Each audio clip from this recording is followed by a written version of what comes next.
dari pihak Kejagung sendiri rencananya mau ada banding itu gimana Pak? Langsung aja ya.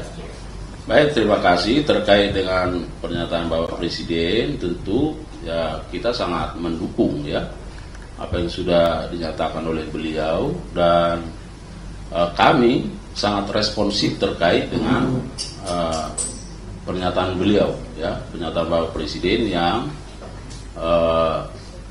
menyatakan bahwa vonis atau putusan pengadilan terkait dengan terdakwa HM yang masih sangat begitu ringan dibanding dengan tuntutan yang disampaikan oleh penuntut umum. Oleh karenanya kami berkomitmen dan sesungguhnya kami sudah melakukan upaya hukum ya, melakukan banding dan sudah didaftarkan di pengadilan, dan saat ini jaksa penuntut umum sedang fokus dalam rangka menyusun butir-butir atau poin-poin dalil-dalil yang terkait dengan memori banding.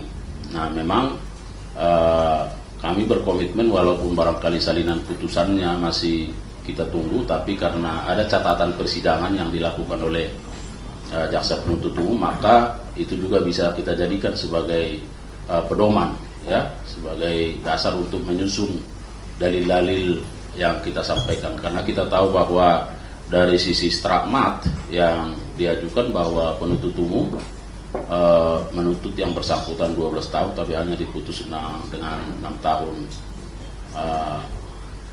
5 bulan ya, 6,5 tahun ya. Oleh karenanya sekali lagi kami sangat mendukung apa yang disampaikan beliau, dan kita responsif melakukan upaya-upaya untuk banding terhadap itu. Tapi kali itu memungkinkan ya untuk tuntutan 50 tahun kan Pak Prabowo bilang tuh putusan 50 tahun. Nah itu kira-kira memungkinkan nggak Pak? Saya kira harus selalu saya sampaikan ya, presiden itu kepala negara ya, pemikiran presiden pemikiran filosofis kemaslahatan ya. Nah sedangkan kita itu tataran operasional ya, tentu penegakan hukum harus didasarkan pada regulasi yang ada, jadi harus dikembalikan kepada peraturan yang ada ya, tentu undang-undang tipikor.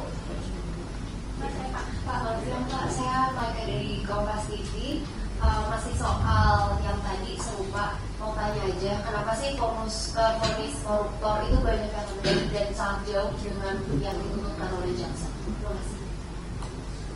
Namanya pertanyaan kita sama nih ya. Kita sebaris soal itu ya. Jadi saya sampaikan bahwa dalam sistem peradilan pidana terpadu di Indonesia ada yang namanya an integrated criminal justice system. Jadi ada kompartementasi di situ. Ada kamar-kamar. Jadi kamar penyidikan, kamar penuntut umum, kamar pengadilan, kemudian ada kamar pemasyarakatan ya. Bahwa ada perbedaan pandangan, perbedaan pendapat, ya itulah hukum ya. Nah, tentu ke depan sesuai dengan asta cita pemerintahan yang ada, kita harus berkolaborasi sesungguhnya dalam rangka komitmen untuk pemberantasan tindak pidana korupsi, baik dari sisi pencegahan maupun penindakannya. Jadi saya kira pertanyaan-pertanyaan ini juga harus disampaikan kepada kompartemen yang lain ya, supaya kalaupun kita berada dalam kamar-kamar, nah tapi kalau kamar-kamar itu berkolaborasi dan bersinergi, saya kira apa yang menjadi komitmen bersama bisa tercapai ya.